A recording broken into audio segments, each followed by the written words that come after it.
Bonjour Christophe Monté, vous êtes un très grand photographe, mais je sais aussi que vous êtes très passionné des jouets d'enfance. Est-ce que vous pouvez me parler un peu plus de cette passion, s'il vous plaît? Alors, bonjour. La passion des jouets, elle vient de mon enfance, bien sûr, comme tout un chacun, mais elle vient surtout que je suis un enfant de la télé, puisque mon père travaillait à la télévision française, à l'ORTF. Donc en fait, j'ai été baigné dans les premiers soubresauts de la télévision et les premiers pas de la télévision française. Alors le point déclencheur de cette passion, c'est toujours une peur de vieillir, sûrement quelque part, et un retour à l'enfance qui est nécessaire quand on est un artiste comme moi. Donc on cherche forcément à revenir aux sources, à ce qui nous éloigne de la mort. Donc la collection, et particulièrement la collection des jouets, est le parfait vecteur d'une envie de rester vivant. Alors l'exposition commence dès les années 60 jusqu'en 1975, puis 80.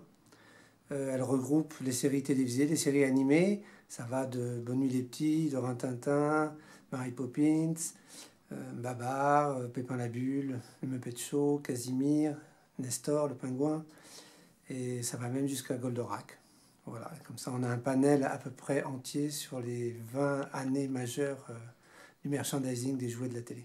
Alors pour la première fois, on va exposer cette collection à la foire de Chatou. Cette collection s'appelle Les jouets de notre enfance, les héros de notre enfance, en l'occurrence la mienne.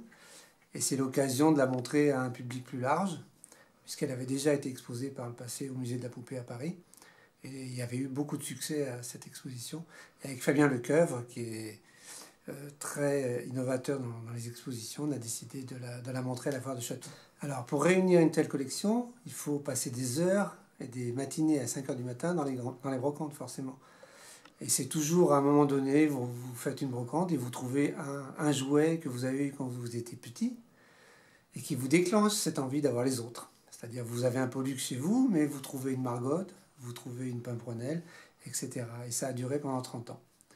Donc la réunion, elle s'est faite pendant des années, et ça constitue une collection, c'est vrai, assez unique.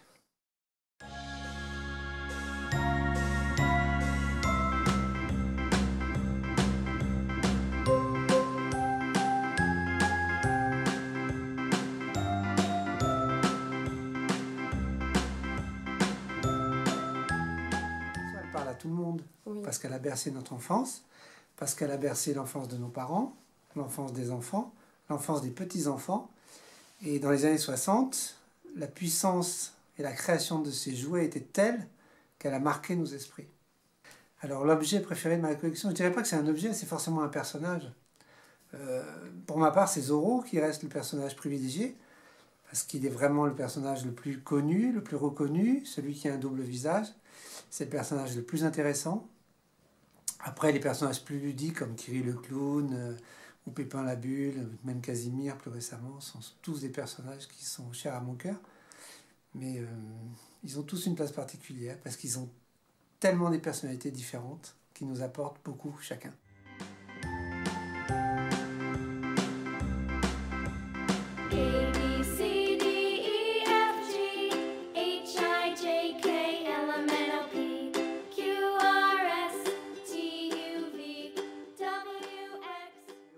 Préféré, c'était il y a un peu il y a le Docteur Dolittle, mais c'était au cinéma.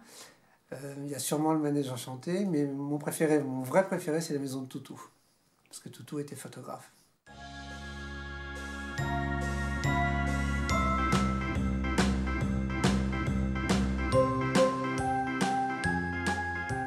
Je vous demande de me retrouver à la foire de Chatou à partir du 28 septembre, un vernissage le 29 septembre.